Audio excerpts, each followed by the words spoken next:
PBO Art Academy. Bonjour, aujourd'hui pour la PBO Art Academy, je vais vous parler du gesso ou du gesso.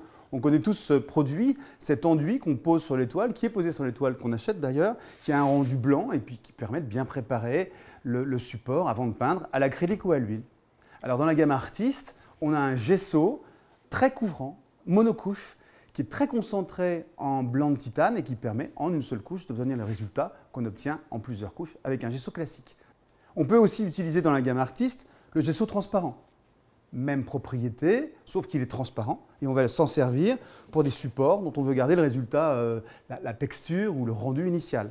Du lin par exemple naturel ou des supports en bois ou toutes sortes de supports. En fait, avant de peindre, vous mettez un gesso transparent, vous ne changez pas l'aspect et on va avoir une très très bonne accroche et les pigments vont rester à l'extérieur et ne vont pas pénétrer dans le support. Ça existe en différents conditionnements, 1 litre et 500 ml. Ça se nettoie à l'eau, ça sèche en quelques heures. On va voir maintenant, de manière comparative, ce que l'utilisation du gesso donne avec le monocouche blanc, le transparent, et puis sans avoir posé du gesso sur notre support. Donc, le gesso blanc pour commencer.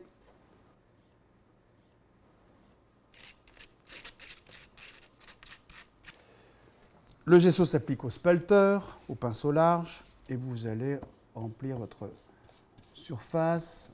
On voit tout de suite d'ailleurs le fort pouvoir couvrant de ce gesso. Une seule couche suffira. On a donc notre première surface qui est enduite de gesso blanc. Ensuite, on va faire de la même manière avec le gesso transparent. Donc, on prélève au couteau du gesso. Alors, il n'est pas transparent quand il est frais, ne vous inquiétez pas. Comme les gels, il va devenir transparent au séchage. Et ensuite, on va l'appliquer, donc, je vous ai dit, sur la partie centrale. Soyez généreux quand vous appliquez le gesso, surtout le transparent, parce qu'on ne voit pas toujours la matière qu'on appose.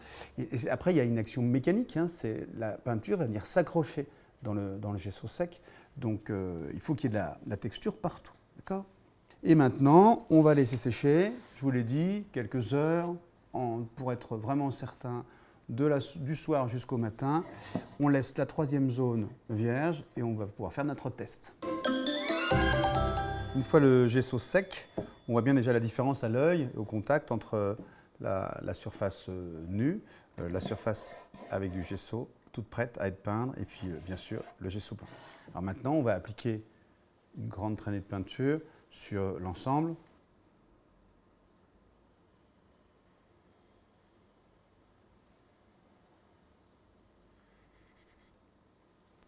Alors j'ai été un peu à l'extrême, mais c'est pour vous montrer l'accroche complètement différente sur une peinture diluée entre du gesso et pas de gesso ou tout perle. Il n'y a aucun point d'ancrage de la peinture sur une surface qui n'est pas préparée.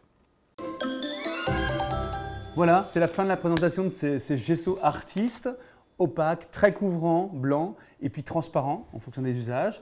Merci, on se retrouve très très bientôt pour plein d'autres découvertes sur la PBO Art Academy.